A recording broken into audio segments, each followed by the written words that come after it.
Jadi bagi Bapak Ibu yang masih ikut di rumah di Kupang ini, kiranya Tuhan memberkati dan menjadi berkat. He is risen, Dia sudah bangkit.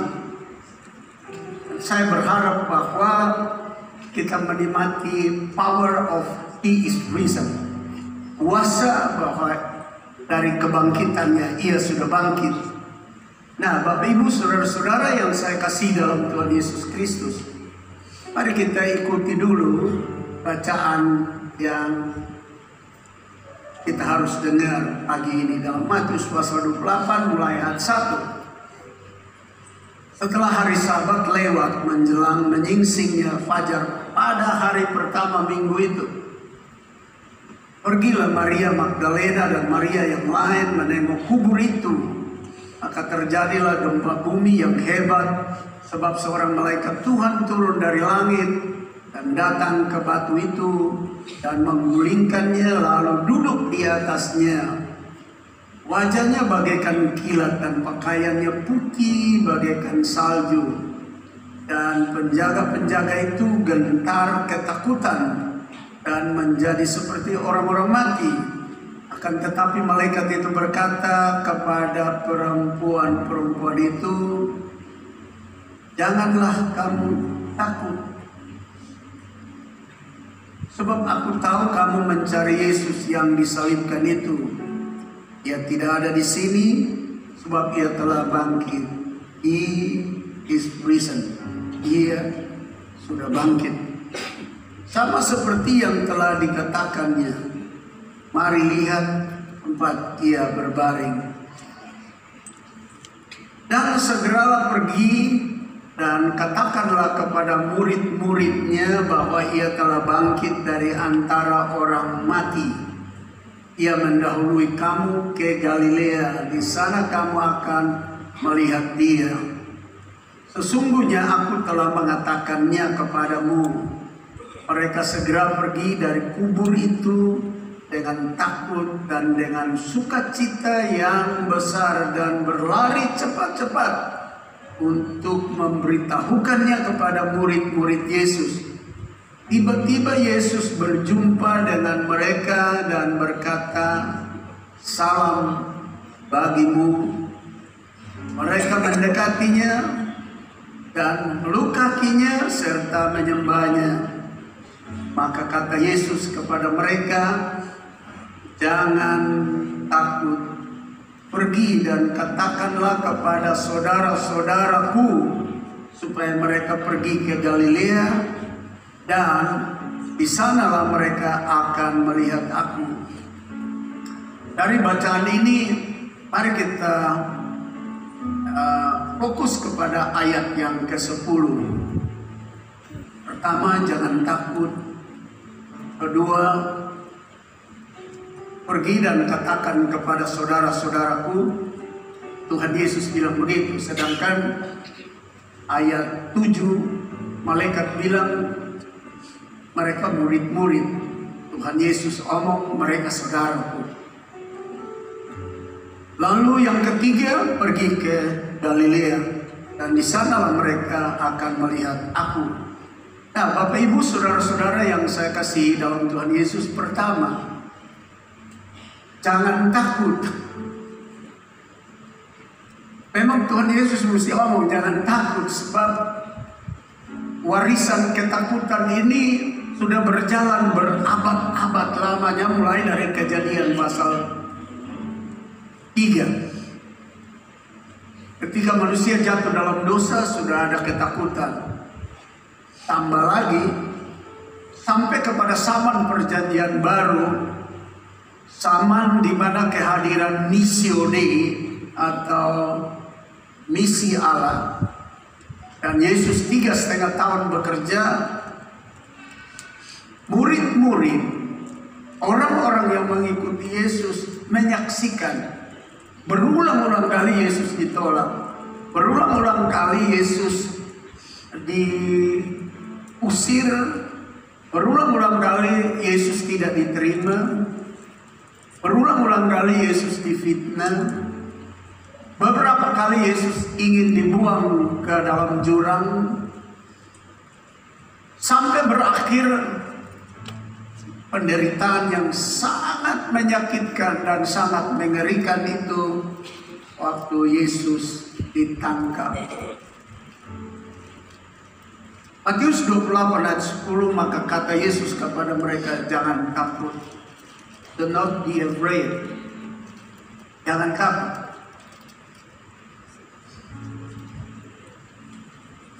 Ketakutan bertumbuh berkembang begitu hebat melanda kehidupan manusia. Sampai hari ini meskipun Yesus sudah bangkit, tapi ketakutan masih melanda banyak orang. Kalau masa yang lalu itu ketakutan karena orang berbuat salah. Adam dan Hawa berbuat salah sehingga mereka sembunyi. Dan Tuhan datang mendapatkan mereka. Kembali kepada zaman anugerah, penderitaan Tuhan Yesus begitu dahsyat, begitu hebat, sangat mengerikan. Mereka menyaksikan bagaimana Yesus dicambuk, dipukul, bagaimana Yesus itu dibawa ke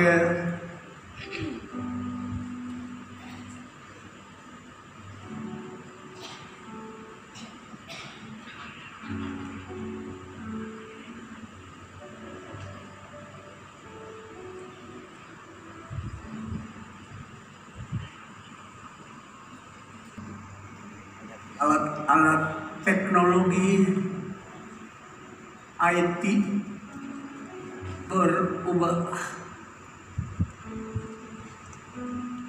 Saya harap saudara jangan keluarkan dari sana, tapi saya mau keluarkan dari laptop saya. Oh, tidak mau keluar dari sana.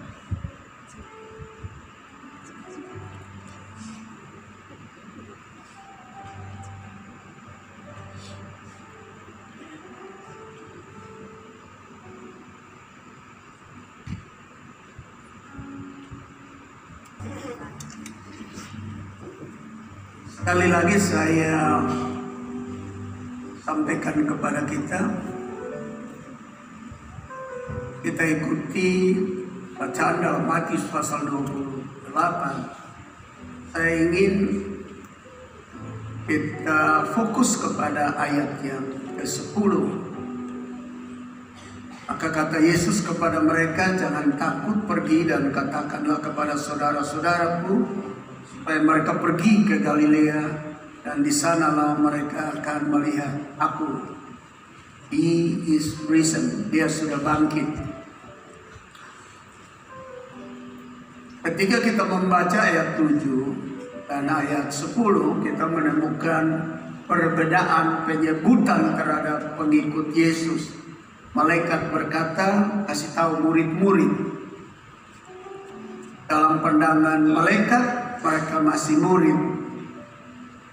Ayat yang ke-10, Tuhan Yesus bilang bukan murid, tapi saudara-saudaraku.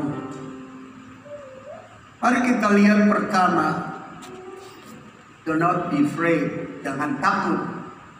That's number one, first. Menurut pasal 28 ayat 10, kata Tuhan Yesus kepada mereka, jangan takut. Ternyata ketakutan ini adalah warisan berabad-abad, mulai dari Kejadian Genesis chapter 3 verse 1 to 24. Dari Kejadian pasal 1 ayat 1 sampai 24 memberi kita keterangan bahwa akibat daripada dosa, pelanggaran Adam dan Hawa, mereka menjadi orang yang ketakutan dan bersembunyi. Dan gen ini ada di dalam keturunan Adam. Kita semua adalah keturunan Adam. Gen ketakutan. Karena ada warisan dosa yang ditinggalkan buat kita. Seperti yang dibilang dalam Roma pasal 3 ayat 3. Kalau semua orang telah berbuat dosa dan hilang kemuliaan. Lebih daripada itu, waktu Yesus datang sebagai misioneri atau misi Allah ke dalam dunia, berulang-ulang kali Yesus ditolak.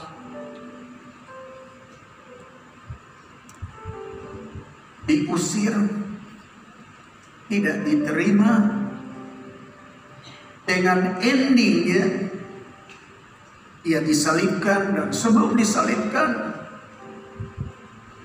pengikut-pengikutnya menyaksikan betapa menderita, karena dia dipukul, ditampar, ditinju, dicambuk, lalu disalib, dipaku, dikasih mahkota duri, lambungnya ditikam. Mereka menyaksikan penderitaan, kesukaran dalam mengiring Tuhan Yesus. Normatifnya sebagai manusia pasti ketakutan itu ada, ditambah dengan ketakutan warisan. Scare and afraid be inherited. Kekhawatiran, ketakutan telah menjadi harta milik pusaka daripada semua orang. Ditambah waktu Yesus datang untuk memulihkan semua penderitaannya, luar biasa. Jadi semua yang percaya, Yesus menyaksikan penyiksaan atas Yesus yang sangat mengerikan. Itu yang membuat tambah takut. Lebih daripada itu, yang kedua, prajurit-prajurit sudah dibayar oleh imam-imam besar untuk menangkap dan membunuh yang mengatakan Yesus bangkit. Dalam Matius pasal 28 ayat 11, 12, 13 mengatakan kepada kita, lalu prajurit serdadu-serdadu itu datang melaporkan kepada imam-imam besar bahwa dia bangkit.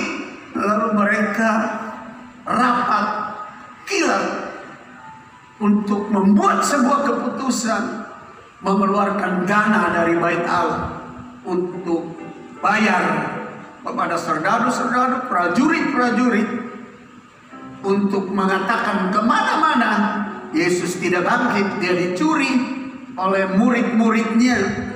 Dan itu resikonya, impactnya, ketika ada orang bilang Yesus itu hidup, Yesus itu bangkit, maka ganjarannya, penalti yang mereka harus dapat adalah maut, nyawa jadi taruhan. Itu membuat ketakutan bertambah-tambah. Kita masih ingat Yesus beberapa kali memperkenalkan diri kepada murid-murid yang dia bilang saudara, itu di dalam ruangan terkunci, pintu-pintu terkunci karena ketakutan. Murid-murid yang lain sudah tinggalkan persekutuan dan mereka kembali kepada pekerjaan menangkap ikan karena mereka merasa bahwa ikut Tuhan sangat mengerikan, sangat menakutkan. Itu sebabnya pada awalnya Yesus berkata, jangan takut.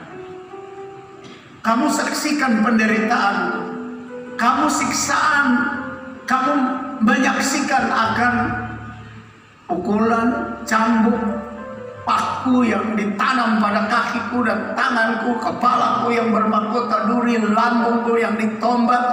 Tapi sekarang aku hidup, aku bangkit, jangan takut. Berarti maut dan penderitaan telah dikalahkan dan dia pemenangnya. Ada amin. Jangan takut. Kesukaran pasti ada dalam kehidupan ini. Sampai hari ini banyak orang masih takut kan? Benih ketakutan ini ada. Takut tidak dapat kerja, takut tidak dapat pacar, takut tidak dapat istri, takut tidak dapat suami, takut tidak dapat untung. Takut. Sampai anak-anak pemberian Tuhan pun kita ikut takut. Mereka punya masa depan. Apalagi mereka belum menikah, apalagi mereka belum punya pekerjaan, belum selesai sekolah, takut. Sampai kalau Tuhan mau panggil pulang, banyak yang bilang, Tuhan, anak saya masih kecil, anak saya belum menikah, nanti sudah menikah habis baru makan hati. Berapa banyak menantu dan mertua, lebih banyak tidak baku cocok.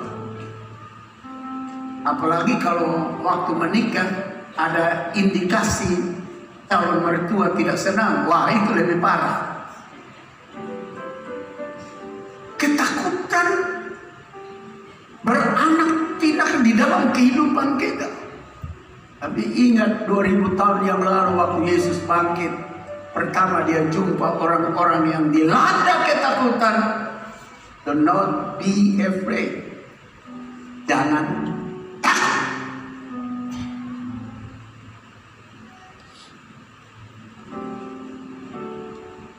Dulu tidak tahu sampai sekarang. Tapi kalau bicara mati banyak orang takut.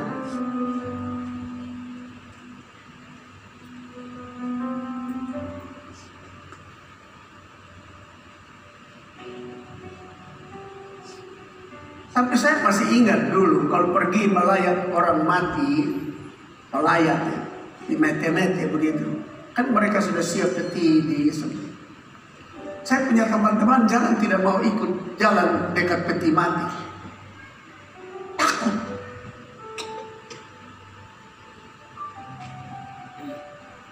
Ingat, mati dan hidup satu paket, tidak bisa dipisahkan. Tidak perlu ada ketakutan menyangkut mati. Mati hari ini, besok, lusa, tahun depan, minggu depan itu hanya persoalan waktu. Buat apa ada ketakutan? Kalau Yesus bangkit, dia wariskan kebangkitan itu buat kita, maka tidak perlu ada ketakutan.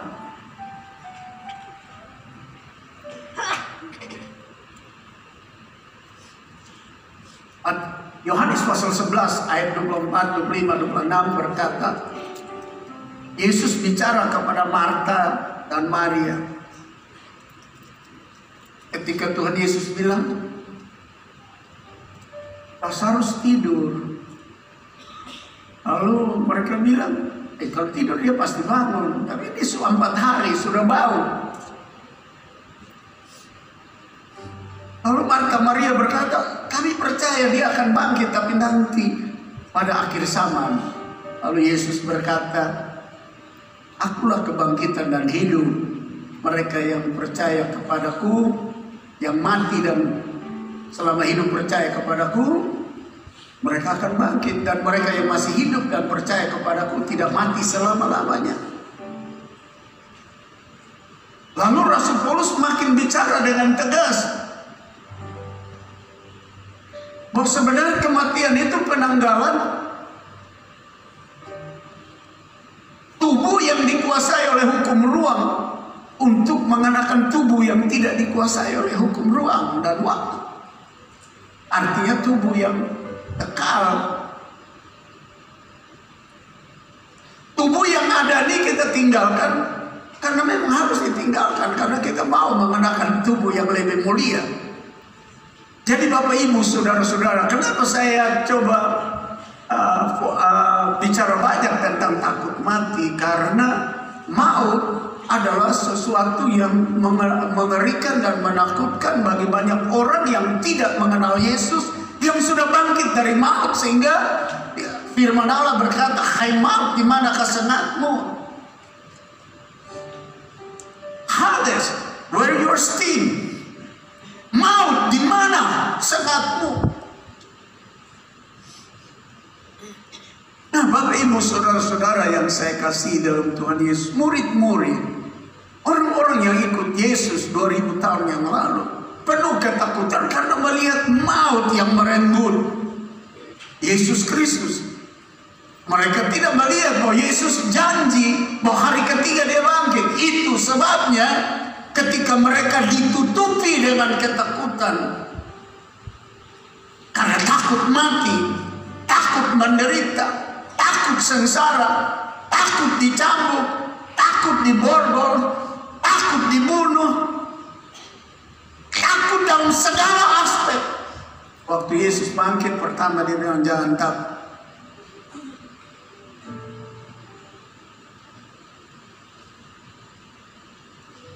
Ketakutan selalu melanda manusia.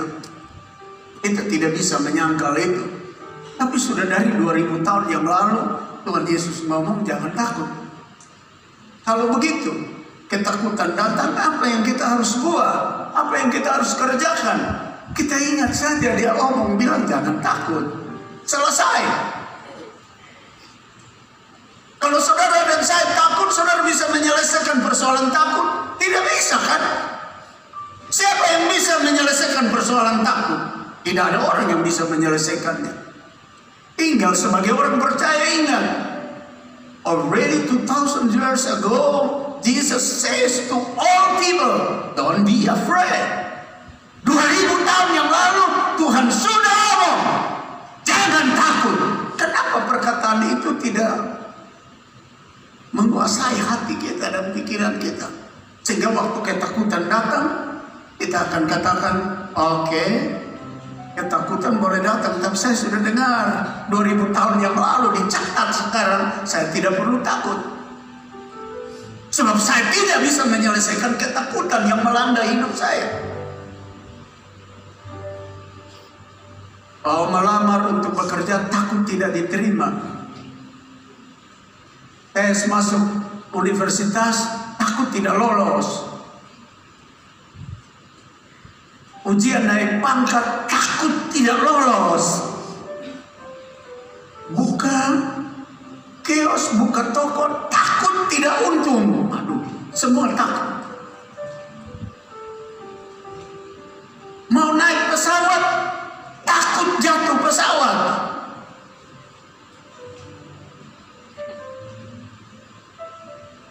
Ketakutan selalu ada di mana-mana. Tapi sebagai orang milik Tuhan, Yesus sudah mewariskan, do not be afraid. Itu warisan. God in Jesus Christ left to us legacy. Don't be afraid. Sudah tinggalkan warisan yang luar biasa bagi kita. Ketakutan memang ada di mana-mana. Tapi waktu ketakutan datang, katakan kepada ketakutan, betul takut ada. Tapi bosku sudah omong, jangan takut. Ada amin? Berikan dulu sanjungan bagi Tuhan. Saya masih ingat, dulu saya ditangkap di Tanjung Selor. Ditangkap gara-gara KKR di lapangan di Tanjung Selor di Kalimantan Timur. Kebetulan waktu KKR itu baru sekelompok orang Dayak itu dibayar untuk naik haji. Lalu mereka pulang di KKR itu, mereka hadir. Lalu mereka membaharui pertobatan mereka, kembali lepaskan mereka punya topi-topi haji semua dan berlutut menyerahkan diri. Lalu itu membuat persoalan saya ditangkap. Secara manusia saya takut, sebab waktu saya ditangkap itu oleh seorang pimpinan yang di pinggangnya ini ada pistol. Saya menghadap, digiring oleh dia punya prajurit. Saya duduk di sana, prajurit kiri kanan, dia di depan, pistol ditaruh di meja. Katakan, sekarang akui bahwa bukan hanya nama Yesus yang menyelamatkan. Lalu saya bilang, memang itu waktu gentar sedikit, tapi saya ingat, Tuhan, dia jangan takut, mau mati ini hari, tidak ada masalah. Saya bilang kepada komandan itu, saya bilang, wah sulit Pak. Saya bilang, ikut Pak punya perkataan bahwa bukan hanya nama Yesus saja yang menyelamatkan. Saya bilang, Alkitab saya berkata tidak ada nama lain yang dikaruniakan di kolong langit ini yang kepadanya orang selamat, orang percaya dan selamat, hanya nama Tuhan Yesus. Kalau Pak suruh saya menghapus dan tidak mengakui ini, lebih dahulu Pak tolong kasih tahu lembaga Alkitab yang disahkan oleh pemerintah Republik Indonesia ini di Departemen Agama bahwa itu Alkitab tidak benar. Selama masih Alkitab itu ada, saya akan pegang itu firman Allah. Memang waktu saya bicara itu di dalam juga hati saya juga penuh ketakutan karena saya pikir tinggal diambil pistol dor begini. Kan saya dikawal oleh 2 prajurit kiri kanan. Lalu mereka angkat saya, buang di itu sungai Kayan, sungai apa, Malino yang ada di Tanjung Selor, itu sungai yang besar itu. Selesai.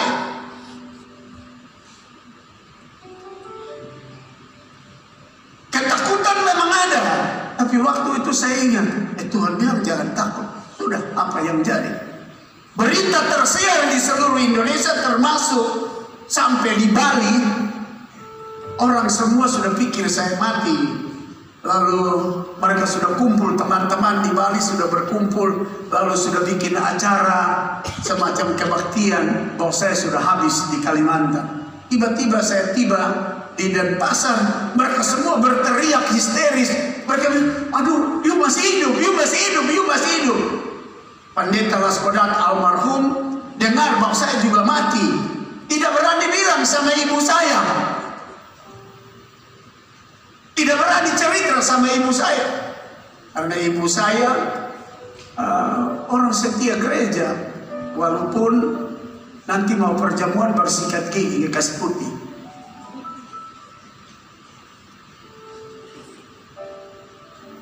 Ketakutan ada di mana-mana, tapi ingat sekali lagi, do not be afraid. What Jesus said, He already said 2,000 years ago. Apa yang Yesus omongin sudah katakan 2000 tahun yang lalu. Sampai hari ini still have power and authority. Masih memiliki kuasa, masih memiliki wibawa, masih memiliki otoritas ketika kita mempercayainya.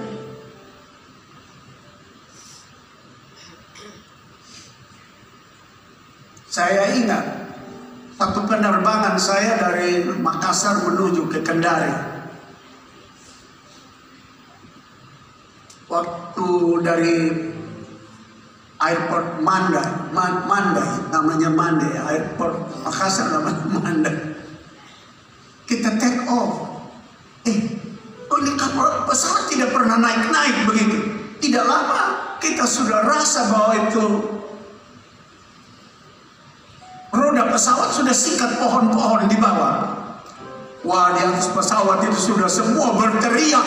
Saya juga, mereka berteriak Allahu Akbar segala macam. Saya bilang haleluya, puji Tuhan. Memang ada ketakutan, tapi tiba-tiba ingat dengan damai sejahtera. Saya ingat, Tuhan bilang jangan takut. Semua sudah panik di pesawat. Tidak lama pesawat berputar, tabrak pohon-pohon, bunga-bunga di airport itu, mendarat kembali, kami semua selamat. Ketakutan pasti ada, apalagi dalam bencana, dalam bahaya, pasti ada. Tapi waktu sebagai orang percaya itu ingat firman Allah, kita akan keluar sebagai lebih daripada pemenang. Yesus mau murid-murid keluar sebagai lebih daripada pemenang. Karena dia kasih ingat, jangan takut.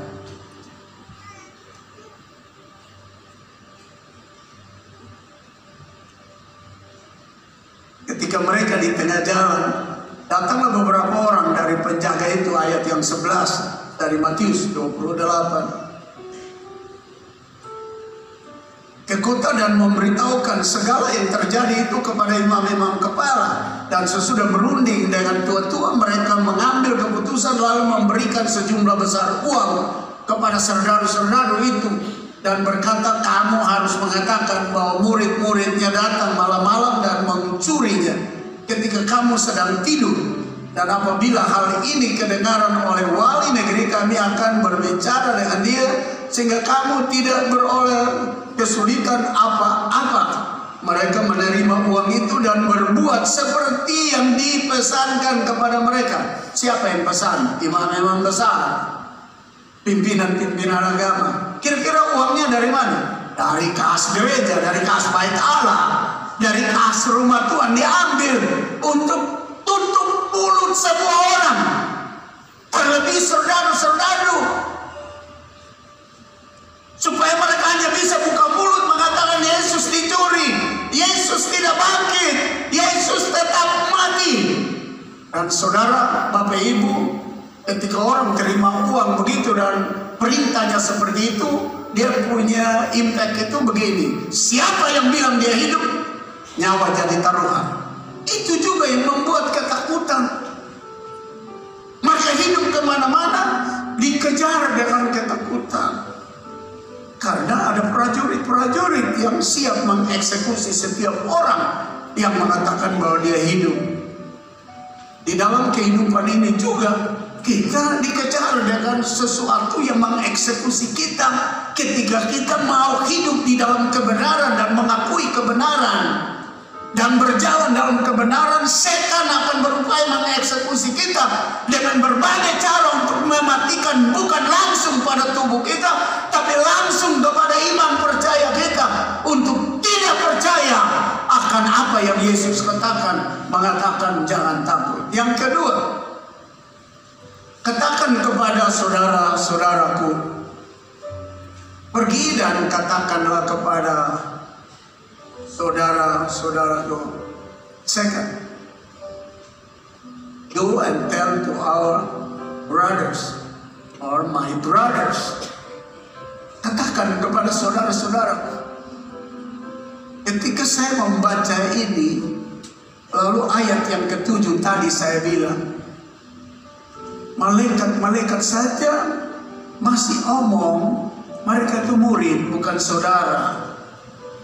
Tetapi mari kita lihat otoritas kebangkitan Yesus.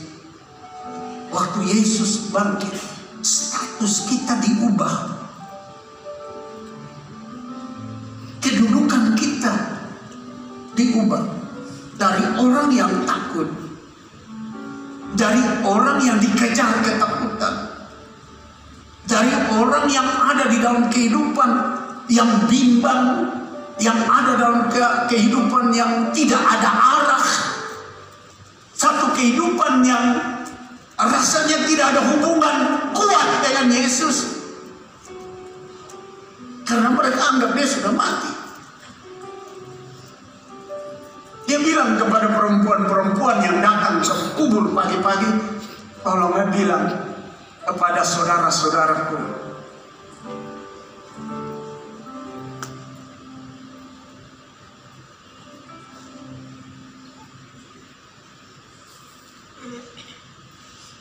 saya tidak tahu ya Bapak Ibu, kalau Pak Presiden datang di Kupang lalu bilang Acili, ini dekat pun saudara nih, Anda semua harus hati-hati sudah, jangan coba ganggu Acili ya.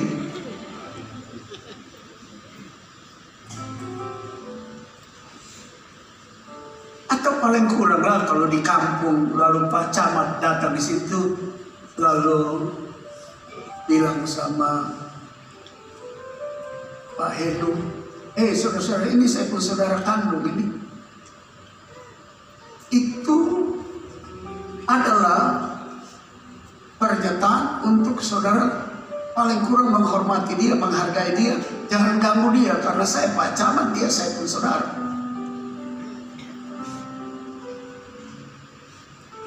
Kalau Yesus bilang penakut-penakut ini yang menyangkal dia, saudara, itu mengubah status.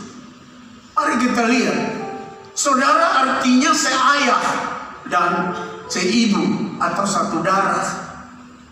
Coba bayangkan darah penakut, darah berdosa, darah pembohong, darah penipu, darah berzina, darah kumpul kebo, darah penjahat. Lalu Yesus bilang, ini saudaraku. Rubah darah yang penuh dengan hawa nafsu, kedagingan menjadi darah Yesus. Saudara itu artinya sedarah, bukan? Mari kita lihat berita anugerah dan kasih karunia ini. Lalu kita periksa diri kita. Aduh, ini darah kafir ini mengalir dalam saya. Darah penyembahan berhala, saya punya nenek moyang pembunuh penyembah berhala, tukang suanggi. Aduh, saya punya turunan banyak yang jadi pelacur. Darah pelacur ada dalam diri saya. Tapi kok Yesus bilang, Kiki bilang ya, darah itu semua berubah. Mereka sedarah dengan saya. Ada amin. Anda lihat itu berita anugerah.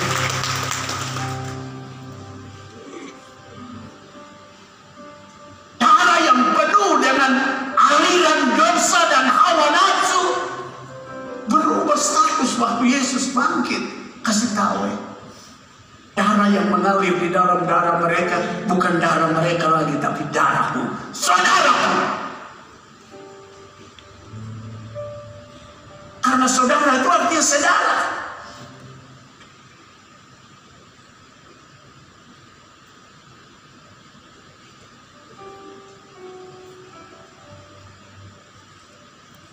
Ada kata-kata mutiara yang menarik sekali di kalangan bangsa Indonesia, juga di NTT. Darah lebih kental dari air. Artinya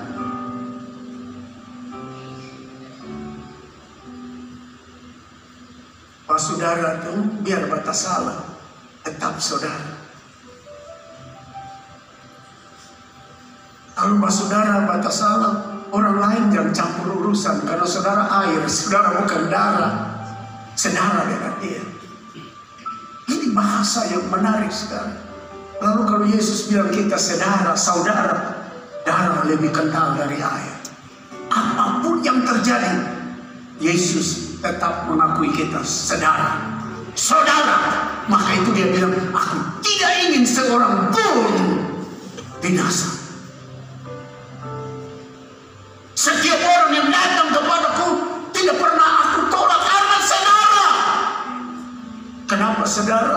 Kembali kepada ciptaan. Kejadian pasal 2.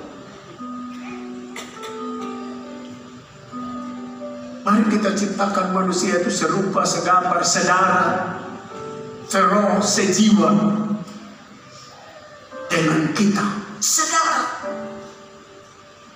Waktu manusia jatuh di dalam dosa, rasanya saudara ini berubah. Bukan lagi saudara, terjadi ada gap yang besar, ada perpisahan yang besar. Sehingga mulai lahir pembunuhan karena rasa tidak bersaudara. Kain harus dibunuh, membunuh Habel. Itu bukti bahwa sudah merasa tidak bersaudara. Membunuh ciptaan Tuhan. Kejadian pasal 6 mulai terjadi lebih rusak sampai air bah harus turun.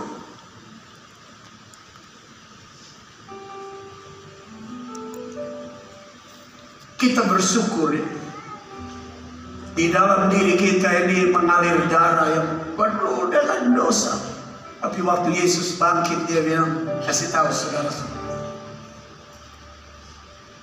Perkataan itu masih sampai hari ini terus didengungkan. Dan kalau dicatat sampai hari ini, kita semua harus tahu. Kalau perkataan 2000 tahun yang lalu kepada murid-murid dan pengikut-pengikutnya, maka perkataan itu sekarang, hari ini bagi kita semua. Kita adalah saudara. Biasanya seorang saudara selalu menjaga martabat saudaranya. Dia tidak pernah melukai, menyakiti, mempermalukan, atau menghina. Sekalipun mungkin saudaranya salah, tapi di depan umum dia akan tetap membela saudaranya. Itu perilaku normatif dari seorang saudara. Ketika kita dalam perjalanan hidup ini, setan bilang saudara dan saya adalah orang jahat selagi masih hidup. Tuhan Yesus masih berdiri bahwa mereka adalah saudara. Dan dia akan berupaya dengan kerja Roh Kudus untuk menyadarkan bahwa kita saudaranya. Dan kita mulai belajar mengikuti perilaku dan kemauan daripada saudara itu. Kita tidak akan mempermalukan. Kita satu darah. Siapa mereka yang bukan saudara kini menjadi saudara Tuhan Yesus? Yang Yesus bilang, pergi bilang saudara-saudara, Petrus dan semua murid. Siapa Petrus dan semua murid itu? Mari kita baca ayat 33 dari Matius pasal 26. Petrus menjawabnya, biarpun mereka semua tergoncang imannya, karena engkau aku sekali-kali tidak akan bohong. Yesus berkata kepadanya, aku berkata kepadamu, sesungguhnya malam ini sebelum ayam berkokok engkau telah menyangkal aku 3 kali. Kata Petrus kepadanya, sekalipun aku harus mati bersama-sama engkau, aku takkan menyangkal engkau. Semua murid yang lain pun berkata demikian. Ini yang Yesus bilang waktu dia bangkit, tukang omong kosong ini semua ini, tukang bohong ini saudaraku. Aduh.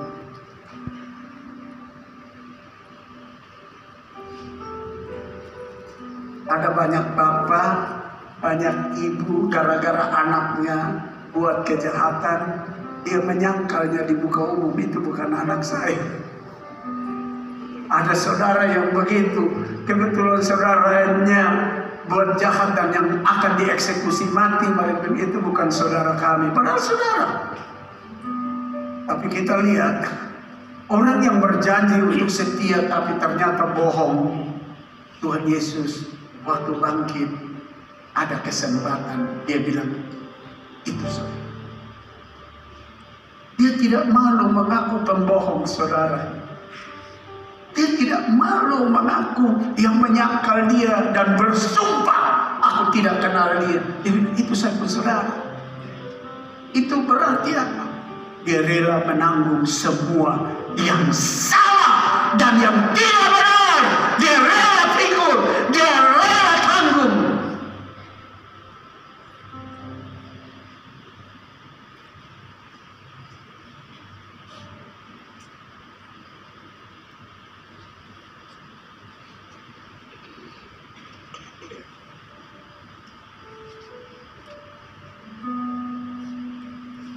Anugerah yang besar masih terbuka bagi kita semua. Saya juga rasa ya, kalau saja Tuhan tidak berikan anugerah buat saya, dia perhatikan saya mulai dari SR, SMP sampai SLA, begitu banyak daftar kurang ajarnya. Dan Tuhan bilang, dia betul saudara, berita anugerah ini yang mencelikan mataku, membuat aku mengerti keadaanku seburuk ini. Yang Maha Kudus Allah mengaku saudaranya. Itu yang membuat saya harus kembali memikirkan betapa dia tutup segala kesalahan. Dia tidak mau tahu, dia tidak mau lihat semua kekuranganku, tapi dia tetap memberikan saya status darah. Di dunia ini susah kita dapat seperti itu, tapi kita punya Tuhan Yesus yang luar biasa. Ada catatan perjanjian lama, seorang ibu bisa melupakan anak yang ia susui, tapi aku Allah tidak melupakan.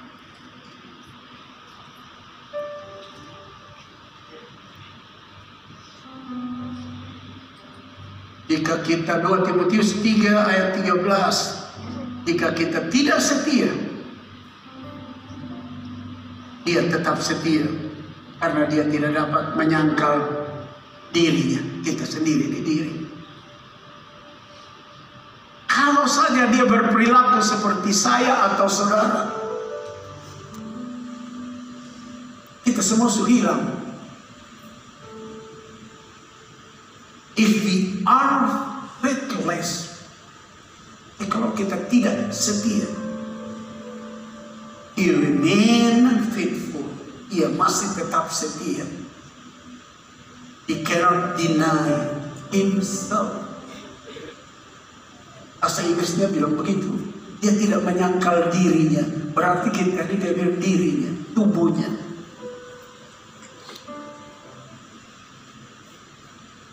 Saya rasa kalau kita duduk dan merenung, dapat Tuhan seperti ini di mana? Tidak ada.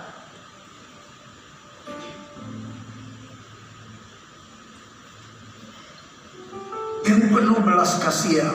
Dan yang ketiga terakhir, saya mau tutup ini khotbah. Mengapa harus bertemu di Galilea? Karena dia bilang supaya mereka pergi ke Galilea dan di sanalah mereka akan melihat aku. Kan saya sudah khotbah ini. Galilea ini kan daerah gelap. Galilea ini daerah yang dinaungi bayang-bayang kematian, maut. Maka itu kalau saudara lihat di dalam Injil Yohanes ketika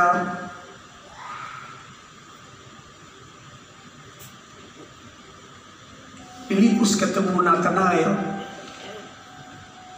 Filipus bilang sama Nathanael, saya sudah ketemu Yesus dari Nazaret, dari daerah Galilea. Yesus dari Nazaret, dari kerajaan utara. Anda tahu apa kata Nathanael? Mana mungkin ada sesuatu yang baik datang dari kerajaan utara? Mana mungkin ada sesuatu datang dari kerajaan yang baik datang dari kerajaan Israel? Waktu itu Israel sudah terbagi dua kan? Menjadi kerajaan utara dan kerajaan selatan. Kerajaan selatan ibu kotanya Yerusalem, hanya 2 suku, yaitu Yehuda dan Benyamin. 10 suku itu di utara disebut kerajaan Israel, ibu kotanya adalah Samaria. Nah, Nazaret itu ada di kerajaan utara. Waktu Filipus bilang sama Nathanael, kami sudah jumpa Mesias datang dari Nazaret. Tidak ada sesuatu yang baik di sana. Karena apa? Negeri itu dia punya penduduk asli sudah dibawa oleh bangsa Asur. Lalu bangsa Asur sudah kirim orang Asur tinggal di situ. Semua sudah kacau balau, semua sudah penyembahan berhala, semua sudah ikut setan, semua sudah penuh dengan kegelapan. Itu juga yang dinubuatkan oleh Yesaya, yang ditulis kembali di dalam Matius 4 ayat 14, supaya genaplah firman yang disampaikan oleh Nabi Yesaya, tanah Sebulon dan tanah Naftali, jalan ke laut, daerah seberang Sungai Yordan, Galilea, wilayah bangsa-bangsa lain, bangsa yang diam dalam kegelapan telah melihat terang yang besar, dan bagi mereka yang diam di negeri yang dinaungi maut telah terbit terang. Kenapa suruh pergi ke Galilea? Tujuan Tuhan Yesus ketemu di situ supaya kamu tahu dari mana kamu dipanggil, dari mana kamu dibawa untuk menjadi muridku. Kamu tahu bahwa kamu di dalam lembah kekelaman yang dinaungi oleh maut dan kematian, tapi aku sudah ambil kamu hidup kembali. Jangan takut, dan kamu sudah jadi saudaraku. Ingat, jangan kembali lagi ke dalam dunia kegelapan. Itu sebabnya murid-murid dalam sejarah suci tidak ada satupun yang menyangkal dia. Semua pergi setelah kebangkitannya. Semua pergi memberitakan Injil dan menjadi syahid, martir, setia sampai mati, karena mereka tahu mereka adalah yang barang rongsokan yang tidak ada harga telah diambil dari tempat pembuangan akhir atau TPA itu, lalu didaur ulang menjadi manusia. Jangan takut, kamu sudah jadi saudaraku, dan ingat saya bawa kamu di sini untuk lihat ini tempat asli kamu. Dan kini pergi. Kalau saudara baca seterusnya, Tuhan Yesus perintah pergi dan beritakan kabar keselamatan. Berikan dulu sanjungan terbaik bagi Yesus. Lain kali Tuhan bawa kita kembali ke posisi kita yang lama untuk kita tahu betapa kotornya kami dulu di sini, tapi Dia bawa kami keluar dari sana supaya cinta kepada Dia makin berkobar-kobar. Ingat kasih-Nya, ingat kemurahan-Nya, ingat rahmat-Nya dan anugerah.